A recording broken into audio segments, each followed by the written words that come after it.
তুই আমাদের পাড়ার ছেলে হয়ে গতকাল অর্থাৎ শুক্রবার সকালে পূর্ব বর্ধমান জেলার কাটোয়ার গাঁফুলিয়া গ্রামে এক 4.5 বছরের শিশুকন্যাকে ধর্ষণ করে ওই গ্রামেরই এক ভুট্টা ব্যবসায়ী। এরপর থেকেই পলাতক হয়ে যায় ওই ভুট্টা ব্যবসায়ী। এরপর গতকাল বিকেলে 5টা নাগাদ কাটোয়া থানায় লিখিত অভিযোগ দায়ের করে নির্যাতিতার পরিবার। এরপর তদন্তে নামে কাটোয়া থানার পুলিশ।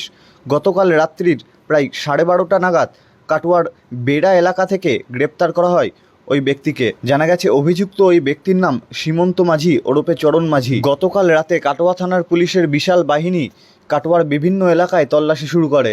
এরপরই তারা গোপন সূত্রে খবর পেয়ে বেড়া এলাকায় যায় এবং ওই এলাকারই একটি বন্ধ বাড়ি থেকে তাকে গ্রেপ্তার করে। প্রায় শতাধিক পুলিশ এবং গ্রামবাসীদের সহযোগিতায় ওই অভিযুক্তকে গ্রেপ্তার করে কাটোয়া থানার পুলিশ।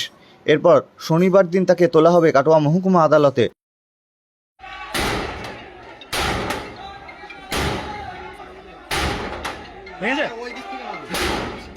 এটা বোধহয় হ্যাঁ খোলা আছে। ওটাও খোলা, ওটাও আটকানো, ওটা খোলা আছে। চলো খোলা আছে, খোলা হয়ে গেছে।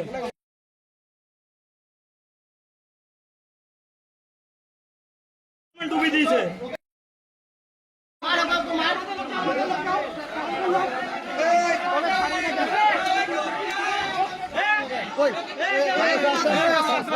ছাড় না পড়া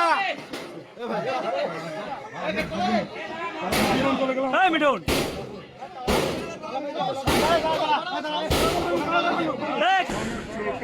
লজ্জা নাই।